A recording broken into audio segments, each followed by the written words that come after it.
Ávöxtur sannleikans. Orð Guðs í hjartamanns. Lifandi vegurinn. Opinberunarbókin 4:3. Hebreabréfið 10:20. 24. Ávöxtur sannleikans.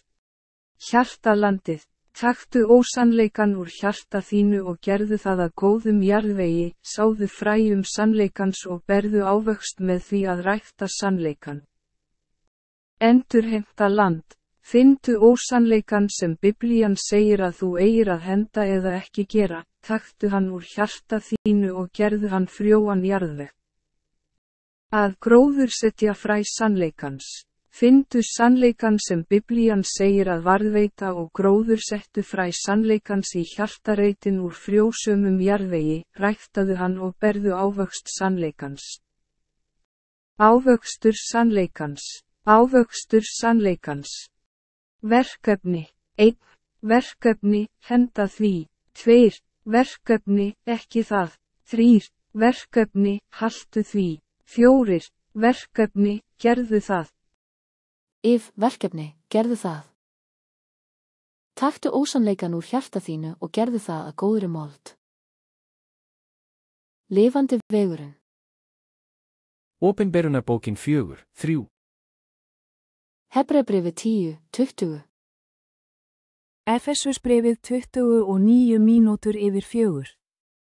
Látið ekkert skaðlegt orð líða yður af munni, heldur það eitt, sem er gott til uppbyggingar, þar sem þörf gjörist, til þess að það verði til góðs þeim sem heyra.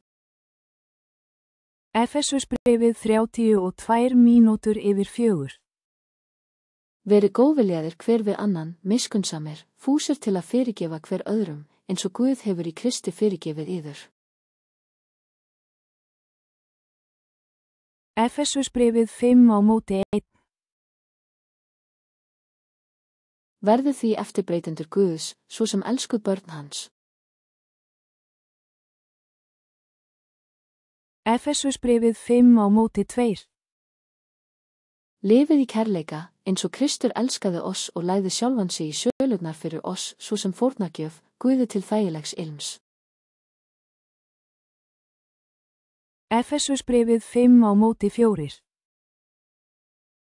Ekki heldur svívirðilegt hjal eða ósæmandi spé. Þess í stað komi miklu fremur þakkagjöf.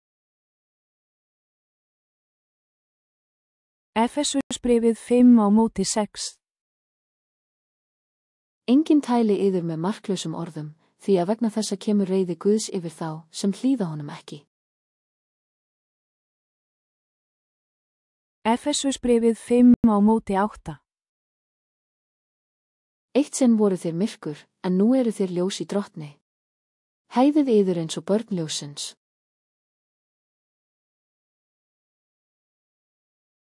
Efesusbréfið 10:5. Meti rétt, hvað drottni þóknast. Efesusbréfið 11:5. Eigið engan hlut í verkum myrkursins, sem ekkert gott hlýst af, heldur fletti miklu fremur ofan af þeim. Efesusbréfið 4:5. Hafið því nákvæma gát á, hvernig þér breytið, ekki sem fávísir, heldur sem vísir.